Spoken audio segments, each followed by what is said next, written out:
Orna hiad nacht well by an choirleor fashion agus stíl is forlam héanaan ar deanta.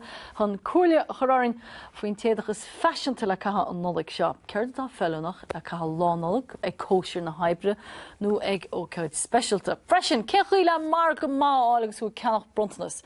Well by choirle agan ón mlagare Kim Vavasúr agus tá ásar marrá go mbeidh órán agan beobech just the studio on gceoltóir clúteach Róisín ó.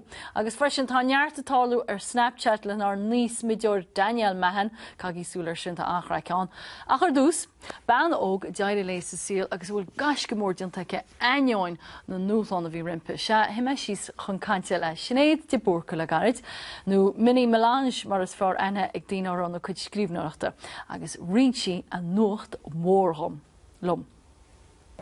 Hi Sinéad, chun sa táú go hálan hiú eiceáil.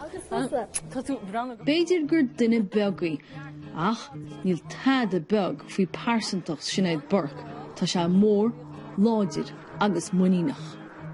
But the one difference that they made to me in my whole growing up was that from the youngest age, they said that I could do anything that I wanted to do. Se tá éile ar a meán óg seo le na huire, bean ógatá na gníomhaí ar san carta déine ina feminach, ina scríbneoir ina múnteoir.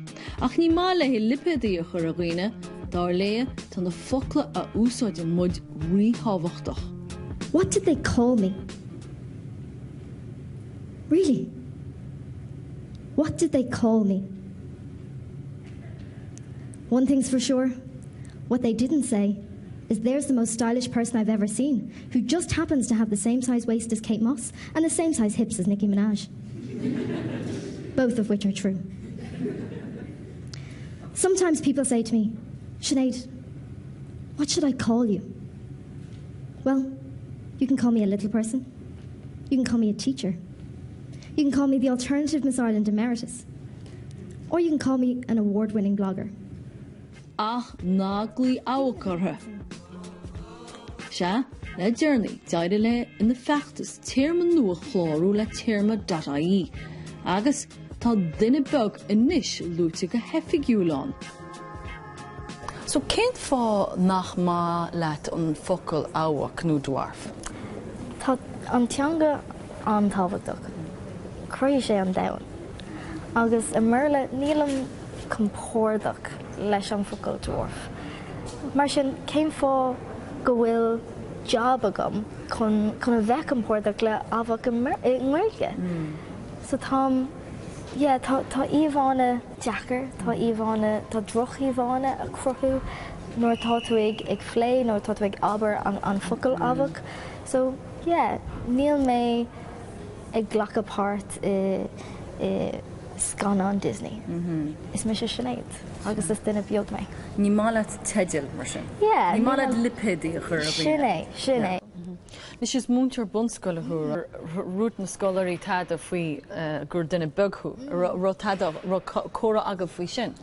Bhí, nuair bhí mé leis na páistí an-bheag, chuir si ceist arm, céim fá go bhfuil tú ró-bheag, céim fá go bhfuil tú cosú lomsa ach níl níl páiste tú, cadéithú, bhí a lán ceisna acu. An freigar a bhí a gom ná, céim fá is búcailthú, céim fá nach bhfuil cálíonthú. Cálíonthú, tá gachta na difriúil. Sin é. Bhí sais agla arthú, ach tú siad, well, seo mise, sin é. Agus an sin, ba é an freigar a bhí a gom, well, sin é, is mise. So sin príomhrúd rúte nach mra nach daoine in rud atá difriúil, ach ar rud atá mar an ggéine? Sin é, sin é. Tá si ag tuairt faoi PhD san oideachas a lár na huaire. Deir si gur annachionachar go deo ag tuismthirí artha, go háirid ag a head atá ina ghine beag freisin. Tusa an duine sinne go seachtar, go heachtar páistí tógiúthú san nuamh. Cén uair ar hiic tú go raibh tú difriúil dearmid? Ní raibh córá lemachláán, is duine beagú agus tá tú an difriúil.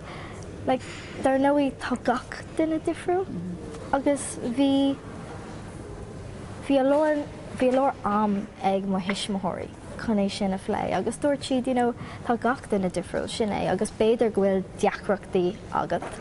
Ach tá deacrachtaí ag gach duine. Tá mó deacrachtaí anna physiciúil.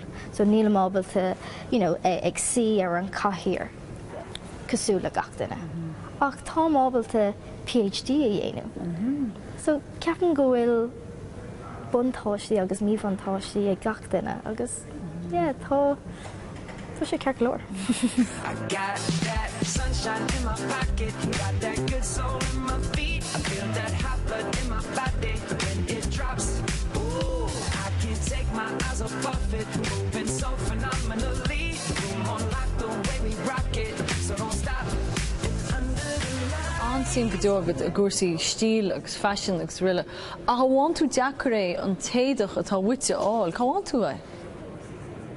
It's a real mix. So I'm luckily able to buy in the children's department sometimes. I'm in a size 9 to 10 in clothes, and then my shoes is probably the biggest difficulty. I'm a size 11. So finding shoes that are mature and sophisticated, but then don't sexually exploit children is a big challenge.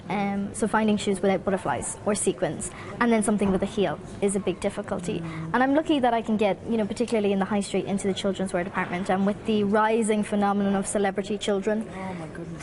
There's an ability there to cash in on that market, though we do have to question the ethics of it. Of course. But I get things altered, so if it's from the women's department, I get my sleeves altered by about a couple of inches, and the same with the legs. You become very skilled at what suits you.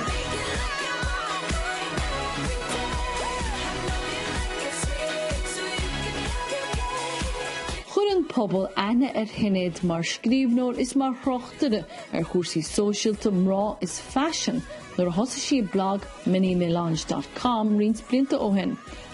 Tá dúise na móra búirte ag gámhar ach sin blog a thug deisce an dúlmhórata ag a gúsaí fashion a Herbert chuairsaí dearthirí mór le ráfaí aglah agus deir sí gur chuid séilethe a féinúlacht agus a go a aimsiú leis.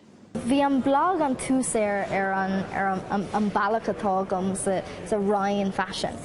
Bhí passion an mór a gom don dawan fashion. Bhí ceisna gom, céim fá go bhfuil gach duine cosú le céine atá sa magazines nó sa fís nó rudéige mar sin.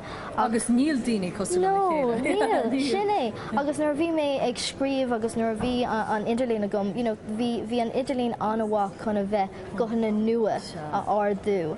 Agus nuair bhí mé níos óige, bhí mé ag caint le mar chuirde, an bhfuil is agat cad atá ag Carlos a Tom Ford nó sa Chanel a Boris. It's bhí sim acu, ach ní raibh an sim céine atá acu. Agus, bhí an blog spás chuna bheith gachra de phlé, agus chuna bheith... Agus do thuairimí an bhúirte stofa. Sin é, agus chuna ceisna ó chuirt amach don Idirlín, don spás, ar fud an tír agus ar fud an dain, agus bhí sé ionach ar fad, cos anois tá go a gom sa dain. Se agus thug se go dtíon teach bán héanaí áitir a plé ar chuairsaí fashion dómh siúd le riachtainna sí speisialta. Agus tá nuacht eile aice.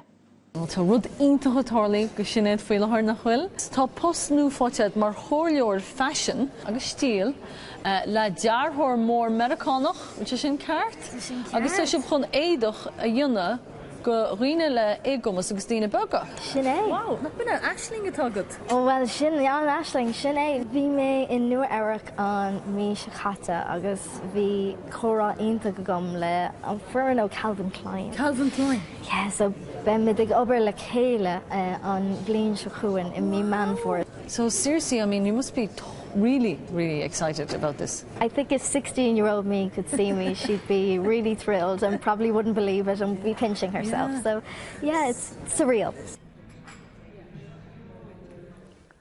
Well, cohardachas mór le Sinéad agus go neaig go geile Johnscoilin sin agus go dibhann leis PhD freisin. Nis tóg muid brisibag fógraíochta a fannig linn, mar tá an cóirleoir fashion agus stíl is fearr lomsa, alba mar féinteach an cún agus cóirle choráin agus muid gira cumid deas choráin hain an nulaigh seo. Agus ba óráin sa studio ó Róisín ó. Na cáide gia.